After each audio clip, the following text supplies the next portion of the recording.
Hi everyone, welcome to happy arts. మేము last time కర్ణాటకకి 5 days వెకేషన్కి వెళ్ళాము. ఆ వెకేషన్కి సంబంధించిన ట్రావెల్, అకామిడేషన్, ఫుడ్ రిలేటెడ్ అన్నిటికి సంబంధించిన ఇన్ఫర్మేషన్ని డీటెయిల్డ్గా ఈ వీడియోలో చూసేద్దాం.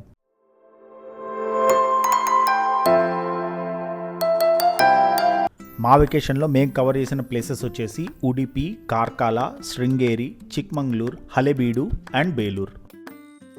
హైదరాబాద్ నుంచి మ్యాంగ్లూర్కి కర్ణాటక ఆర్టీసీ బస్ అండ్ కొన్ని ట్రావెల్ బస్సెస్ అయితే అవైలబుల్గా ఉన్నాయి. కర్ణాటక ఆర్టీసీ బస్ వచ్చేసి అంబారీ స్లీపర్ క్లాసు MGBSలో 5 o'clock స్టార్ట్ అవుతుంది. ఉడిపి రీచ్ అయ్యేసరికి మార్నింగ్ 9 o'clock అవుతుంది. లాస్ట్ టైం ఉడిపి వెళ్ళినప్పుడు మేము KSRTC బస్సులోనే వెళ్ళాము. మాకు ఎక్స్పీరియన్స్ అంత మంచిగా అనిపించలేదు. అందుకే ఈసారి VRL ట్రావెల్స్లో బస్ బుక్ చేసుకున్నాము. Volvo 9600 sleeper class 2000 rupees to Udupi. మీరు వాళ్ళ వెబ్సైట్లో కనుక బుక్ చేసుకుంటే మీకు 15% దాకా డిస్కౌంట్ అయితే వస్తుంది.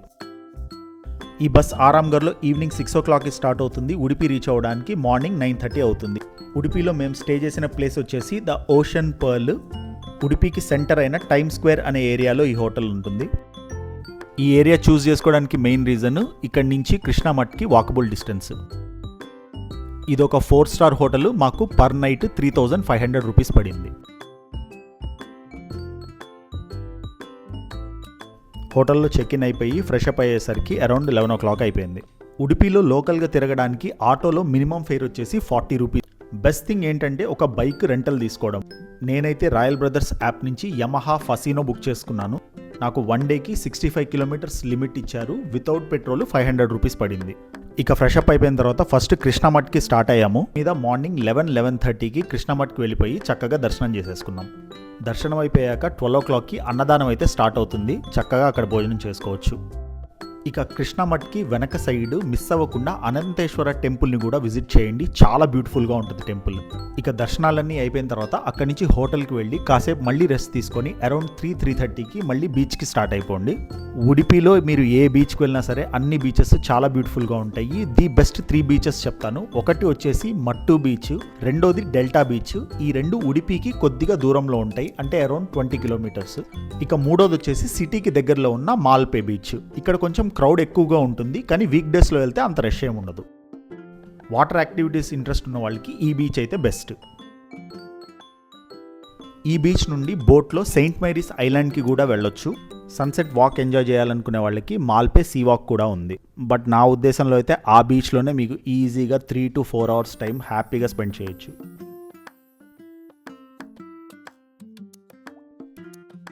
ఇక అరౌండ్ 6:30కి అలా మళ్ళీ హోటల్కి స్టార్ట్ అయిపోయి డిన్నర్ చేసేసి ఆ రోజున అలా కంక్లూడ్ చేసేయచ్చు. ఇక ఫుడ్ విషయానికి వస్తే కంపల్సరీగా అక్కడ ట్రై చేయాల్సింది హోటల్ డయానాలో Horlicks ice cream and Baba's ice cream పార్లర్లో గడబడ్. ఇక ఉడిపి నుంచి మిగతా ప్లేసెస్ అన్ని కవర్ చేసుకోవడానికి మేము క్యాబ్ బజార్లో అయితే ఒక క్యాబ్ బుక్ చేసుకున్నాం.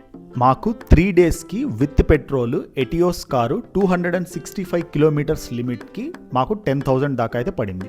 Next day early morning Udupi నుంచి కార్కాల స్టార్ట్ అయ్యాము. Udupi to Karkala journey 1 hour అయితే పడుతుంది. ఉడిపి టు కార్కాల వెళ్లే దారిలో మీకు వారంగా కెరేబసాడి అనే ఒక జైన్ టెంపుల్ కనపడుతుంది. అది కూడా విజిట్ చేసుకోండి, చాలా బ్యూటిఫుల్గా ఉంటుంది. కార్కాలలో మెయిన్ అట్రాక్షన్ వచ్చేసి 42 feet బాహుబలి స్టాచ్యూ లేదా గోమటేశ్వర స్టాచ్యూ అని కూడా అంటారు.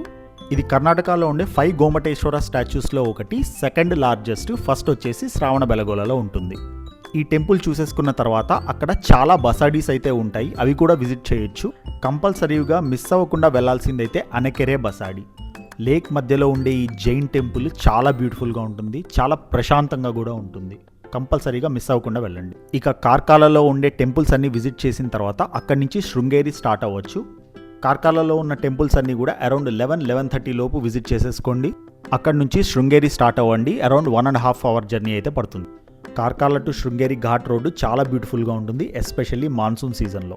మీరు శృంగేరి రీచ్ అయ్యేసరికి అరౌండ్ 1 o'clock అవుతుంది. చక్కగా హోటల్లో చెక్ ఇన్ అయిపోయి కాసేపు రెస్ట్ తీసుకోండి. మేము శృంగేరిలో చెక్ ఇన్ చేసిన హోటల్ వచ్చేసి hotel Sharada elite 3-star hotel. మాకు పర్ నైట్కి 3200 పడింది. ఈ హోటల్ నుంచి Sharadamba temple around 1 to 1.5 kilometers ఉంటుంది అంతే.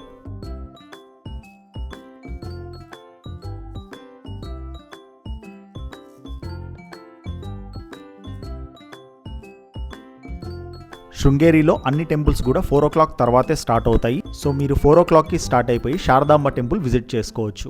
శారదాంబ టెంపుల్ గర్భగుడి దగ్గరికి వెళ్ళడానికి మగవాళ్ళకి కంపల్సరీగా డ్రెస్ కోడ్ ఉంటుంది. పంచకట్టుతోనే వెళ్ళాలి, లేకపోతే గర్భగుడి దాకా అలో చేయరు. అమ్మవారి టెంపుల్ పక్కనే విద్యాశంకర టెంపుల్ కూడా ఉంటుంది, అది కూడా విజిట్ చేయండి. హొయసల ఆర్కిటెక్చర్లో చాలా బ్యూటిఫుల్గా ఉంటుంది.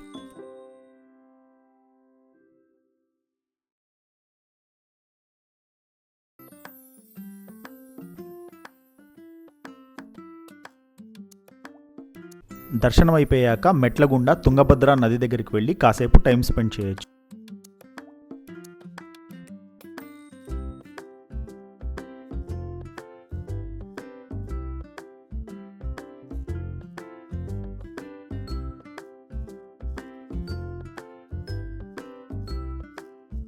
ఆ తర్వాత విద్యాతీర్థ సేతు బ్రిడ్జి గుండా గురునివాస్కి అయితే వెళ్ళిపోవచ్చు.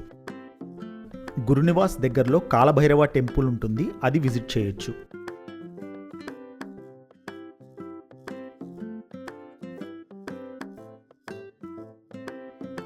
ఇక స్ఫటికలింగం మరియు రత్నగర్భ గణపతికి పీఠాధిపతులు చేసే అభిషేకం చూడాలి అనంటే రాత్రి 8:30కి రావచ్చు.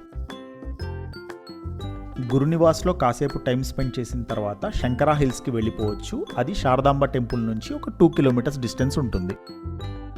ఇక్కడ మనకి 32 ఫీట్ ఆదిశంకరాచార్య స్టాచ్యూ ఉంటుంది. పైనుంచి వ్యూస్ చాలా బ్యూటిఫుల్గా ఉంటాయి.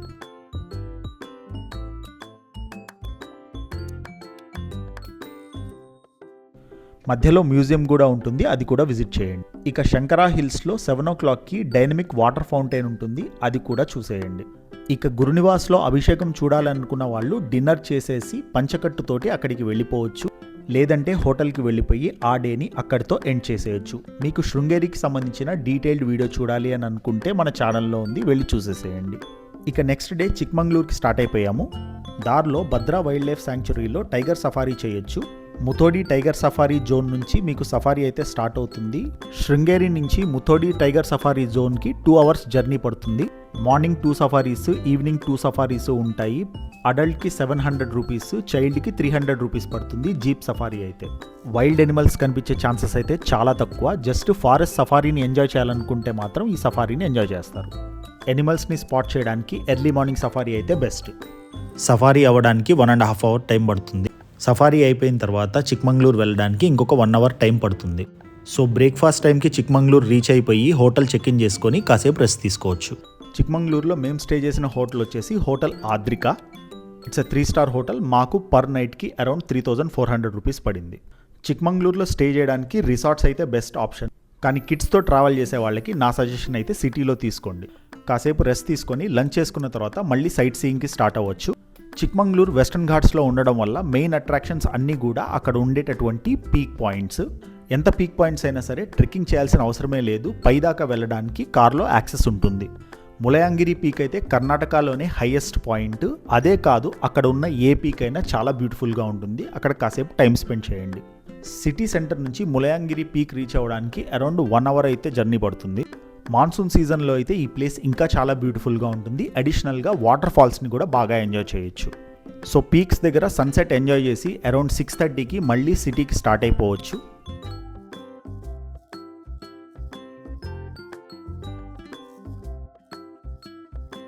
చిక్మంగళూరులో కాఫీ చాలా ఫేమస్. సో సిటీకి వెళ్ళిపోయి చక్కగా కాఫీ షాపింగ్ చేసుకొని అలాగే హోమ్ మేడ్ చాక్లెట్స్, స్పైసెస్ కూడా తీసేసుకొని ఆ డేని అక్కడితో ఎండ్ చేసేయచ్చు.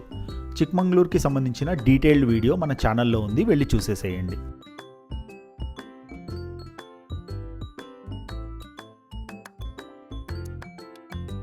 నెక్స్ట్ డే మార్నింగ్ బ్రేక్ఫాస్ట్ చేసుకొని కాసేపు నిదానంగా హలేబీడు స్టార్ట్ అవ్వండి. Chikmagalur to Halebidu around 1/2 hour to 45 minutes journey పడుతుంది. హలేబీడులో ఉన్న Hoysaleswara temple UNESCO world heritage site. Hoysala రాజులు నిర్మించిన ఒక architectural wonder. Temple outside 11 లేయర్స్లో కార్వింగ్స్ ఉంటాయి.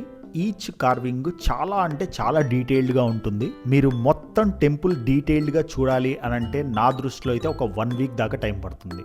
కార్వింగ్స్ యొక్క డీటెయిల్స్ తెలుసుకోవడానికి ఒక గైడ్ని అయితే పెట్టుకోండి. అక్కడ గైడ్ 600 రూపీస్ ఛార్జ్ చేస్తాడు పర్ గ్రూప్.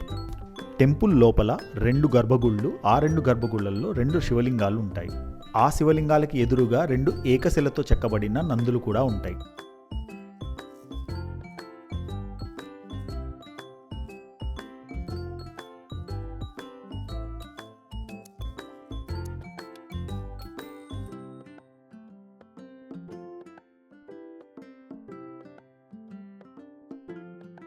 దర్శనం అయిపోయిన తర్వాత టెంపుల్ ప్రాంగణంలో కాసేపు టైం స్పెండ్ చేయొచ్చు.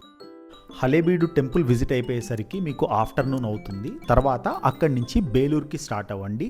Halebidu to Belur distance 17 kilometres, half an hour journey ఉంటుంది. బేలూరులో మనకి ముఖ్యంగా విజిట్ చేయాల్సింది అక్కడ ఉన్నటువంటి చెన్నకేశవ స్వామి టెంపుల్. హలేబీడులో బ్యూటీ టెంపుల్ అవుట్ సైడ్ అయితే బేలూరులో టెంపుల్ బ్యూటీ ఇన్సైడ్. గుడి ప్రాంగణం చాలా పెద్దది, ఈజీగా 2 to 3 అవర్స్ దాకా అయితే స్పెండ్ చేయొచ్చు. హలేబీడు మరియు బేలూరు టెంపుల్ల నిర్మాణం పూర్తవడానికి 100 సంవత్సరాలకి పైగానే పట్టింది. బేలూరులో మేము శాంతా రిట్రీట్ అనే ఒక హోమ్ స్టేలో అకామిడేషన్ తీసుకున్నాము. పర్ నైట్ 3500 రూపీస్ అయితే పడింది.